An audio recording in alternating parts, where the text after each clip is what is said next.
aasta oli 91 ja maksis Vene rubla. 92 tuli see Eesti kroon ja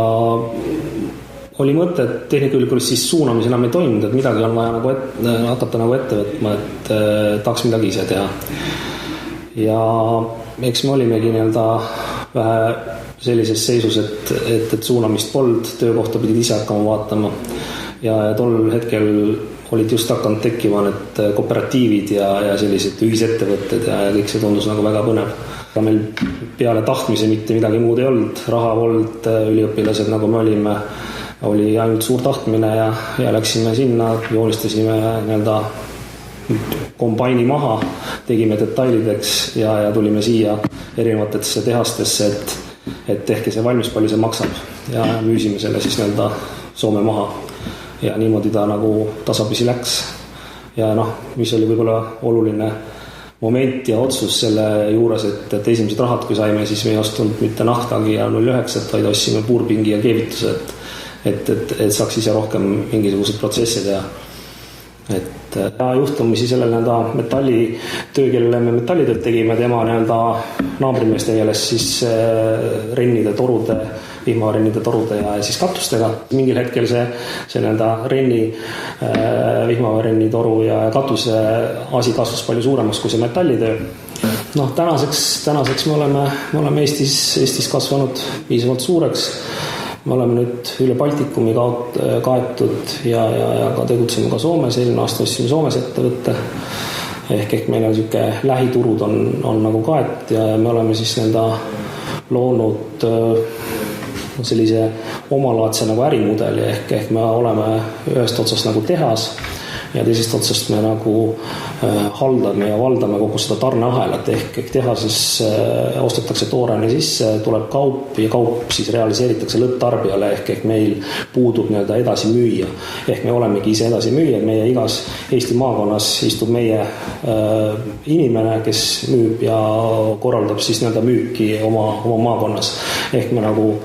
haldame alates tootmisprotsessi algusest kuni lõpptarbijani välja seda tarneahelat kuni siis paigalduseni, kes seda soovib. Ja kui vaatame üldse, kuhu maailm liigub, siis üritatakse ikkagi iga tehas, iga selline ettevõte tegelikult tunnistab sellest lõpptarbijast, kes tegelikult seda asja nagu vajab, et üha rohkem me kuuleme, et igasugused lülid jäävad vahelt ära ja see tarneahel läheb nagu aina lühemaks või tunnistatakse sellest. Ei osanud arvata, et sellest mudelist sünnib edumudel, mida täna siis meie konkurendid kõik järgi teevad ja me oleme nendest kiiremini kasvanud, aga eks me mingil määral sattusime sellisesse ummikseisu ehk kui klassikalise tolle aja ärimudeli kohaselt mina olen tehas ja sina oled müüja, me üritasime olla tootja ja tehas ja läksime siis kuskile ehitusmaterjali kaupluste ketti, et ole hea mees, et meil selline tore toode siin katuse näol, et võta meie stand ka omale sinna ritta ja siis hakka müüma. Ja seal juba ilutses 2 või 3 standi ees, küsis, et aga mille poolest teie siis paremad olete või miks ma peaks teie oma müüma. Ja ega meil sellisel moel väga palju argumente ei olnud, et jah, meie kortutasime plekki Sauel, osad kortutasid Viimsis, teised Pärnus, tegelikult plekk oli üks ja seesama ja pingid olid ühed samad, nii et tegelikult sa pididki midagi nagu müüma ja eks sellisesse ummikseisu sattudes me hakkasimegi sellele samale tootele nagu igasugust väärtust, nagu võimalikku väärtust nagu juurde panema. IT arengule ja tehnoloogia arengule on vaeldamatult selline unikaalne tellimuste ja meie ärimudeli põhine loodud IT-süsteem ehk piltlikult öeldes istub Läti kontoris mingisuguses meie esinduses inimene ja ta näeb täpselt, mis juhtub meie tootmises, mis materjalid on meil laos, milline